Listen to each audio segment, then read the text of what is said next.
മധ്യസ്ഥ ഇടപെടലുകളിലൂടെ ഇറാൻ യുദ്ധത്തിൽ താൽക്കാലിക വെടിനിർത്തൽ പ്രാബല്യത്തിൽ വന്നെങ്കിലും ഭീഷണി മതിയാക്കാതെ യു.എസ്. President Donald Trump. ഇറാനുമായി ആയുധ കച്ചവടം നടത്തുന്ന രാജ്യങ്ങളിൽ നിന്ന് അമേരിക്ക വാങ്ങുന്ന സാധനങ്ങൾക്ക് 50% താരിഫ് ചുമത്തുമെന്ന് ട്രംപ് പ്രഖ്യാപിച്ചു. ഇറാൻ യുദ്ധത്തിൽ 2 ആഴ്ച വെടിനിർത്തൽ പ്രാബല്യത്തിൽ വന്നതിന് തൊട്ടുപിന്നാലെയാണ് ട്രൂത്ത് സോഷ്യലിലൂടെ ട്രംപിന്റെ പ്രഖ്യാപനം. ഇറാന് ആയുധങ്ങളും സൈനിക സാമഗ്രികളും എത്തിച്ചു കൊടുക്കുന്ന രാജ്യങ്ങളുടെ മേൽ ഉടൻ തന്നെ ഞങ്ങൾ താരിഫ് ചുമത്തും. അമേരിക്കയിലേക്ക് അവർ വിൽക്കുന്ന ചരക്കുകൾക്ക് 50% താരിഫ് ചുമത്താൻ തീരുമാനിച്ചിരിക്കുന്നത്.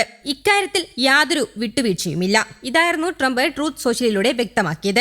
ഏതെല്ലാം രാജ്യങ്ങൾക്കെതിരെയാണ് 50% തീരുവ ചുമത്തിയിരിക്കുന്നതെന്ന് പേരെടുത്ത് പറഞ്ഞിട്ടില്ലെങ്കിലും ഇറാന് പിന്തുണ നൽകിയ ചൈനയും റഷ്യയുമാണ് ട്രംപ് ലക്ഷ്യം വെച്ചതെന്നാണ് സൂചനകൾ. Israel US. സംയുക്ത ആക്രമണം അതിരൂക്ഷമാകുന്നതിനിടെ മിസൈൽ വിതരണം, വ്യോമ സംവിധാനങ്ങൾ, ടെക്നോളജി എന്നിവയിലൂടെ മികച്ച പ്രതിരോധം തീർക്കാൻ ചൈനയും റഷ്യയും ഇറാനെ സഹായിച്ചിരുന്നെന്ന് ട്രംപ് നേരത്തെ ആരോപിച്ചിരുന്നു. എന്നാൽ ഇറാനെതിരെ സംയുക്ത ആക്രമണം ആരംഭിച്ചതിനു പിന്നാലെ ഈ പിന്തുണ ഇരു രാജ്യങ്ങളും കുറച്ചെന്നാണ് അന്താരാഷ്ട്ര മാധ്യമങ്ങൾ റിപ്പോർട്ട് ചെയ്യുന്നത്. ഇറാന് സൈനിക പിന്തുണ നൽകിയെന്ന ആരോപണം ബെയ്ജിംഗ്, മോസ്കോ വക്താക്കൾ തള്ളിക്കളയുകയും ചെയ്തു. ട്രംപ് അധികാരത്തിലെത്തിയ ആദ്യഘട്ടത്തിൽ തന്നെ ചൈനീസ് ചരക്കുകൾക്കെതിരെ സെക്ഷൻ 301 പ്രകാരം അന്യായ താരിഫ് ചുമത്തിയിരുന്നു. നേരത്തെ യു.എസ്. ചൈന ബന്ധം സംയമനത്തോടുകൂടി നിലനിർത്തണമെന്നതാണ് പ്രസിഡന്റ് തീരുമാനമെന്ന് യു.എസ്. വ്യാപാര പ്രതിനിധി ജാമിസൺ ഗ്രീർ പ്രതികരിച്ചിരുന്നു. ചൈന പോലൊരു രാജ്യവുമായി സാമ്പത്തികമായി ഏറ്റുമുട്ടാൻ താൽപര്യമില്ലെന്നും ഗ്രീർ പറഞ്ഞിരുന്നു. ഇറാൻ യുദ്ധത്തിൽ വെടിനിർത്തൽ പ്രാബല്യത്തിലെത്തിയ സാഹചര്യത്തിൽ ഇറാനെയും പിന്തുണയ്ക്കുന്ന രാജ്യങ്ങളെയും തളർത്തുക എന്നതാണ് ട്രംപിന്റെ ഉദ്ദേശ്യം.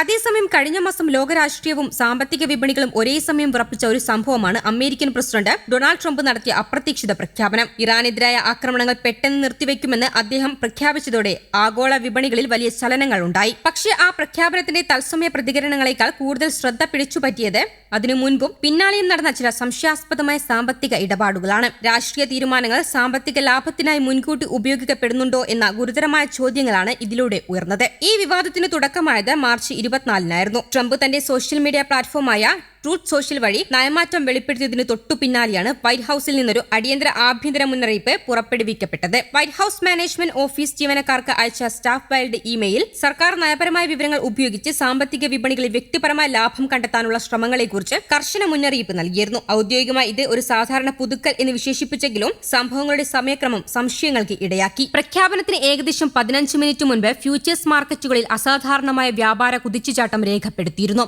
ഡൗ ജോൺസ് മാർക്കറ്റ് ഡാറ്റ പ്രകാരം വെറും 2 മിനിറ്റിനുള്ളിൽ $760 മില്യൺ മൂല്യമുള്ള എണ്ണ ഫ്യൂച്ചർ കരാറുകൾ വ്യാപാരം ചെയ്യപ്പെട്ടു. ഇതിൽ കൂടി സംശയം വർദ്ധിപ്പിച്ചത് ക്രിപ്റ്റോ അധിഷ്ഠിത പ്രവചന വിപണികളിലെ പ്രവർത്തനങ്ങളാണ്. വൈറ്റ് ഹൌസ് ഇമെയിലിന്റെ ആധികാരികത സ്ഥിരീകരിച്ചെങ്കിലും ആന്തരിക വിവര ചോർച്ചയോ ദുരുപയോഗമോ നടന്നതായി ഇതുവരെ തെളിവുകളൊന്നുമില്ലെന്ന് അധികൃതർ വ്യക്തമാക്കി. ഇതോടൊപ്പം നിലവിലുള്ള ധാർമ്മിക നിയമങ്ങളുടെ പരിമിതികളും വീണ്ടും ചർച്ചയായി. ഫെഡറൽ ജീവനക്കാർക്ക് സർക്കാർ വിവരങ്ങൾ വ്യക്തിപരമായ നേട്ടങ്ങൾക്ക് ഉപയോഗിക്കുന്നത് നിയമപരമായി വിലക്കപ്പെട്ടതാണ്. എന്നാൽ ഇന്നത്തെ ഡിജിറ്റൽ യുഗത്തിൽ ക്രിപ്റ്റോ അധിഷ്ഠിത പ്രവചന വിപണികൾ ഈ നിയമങ്ങളെ മറികടക്കാനുള്ള പുതിയ വഴികൾ തുറക്കുകയാണ്. ഉപയോക്താക്കൾക്ക് അജ്ഞാതമായി പന്തയം വെക്കാനും ലാഭം പിൻവലിക്കാനും കഴിയുന്ന ഈ സംവിധാനങ്ങൾ നിയന്ത്രണ സംവിധാനങ്ങൾക്ക് വലിയ വെല്ലുവിളിയാണ്. News desk Kerala Kaumudi.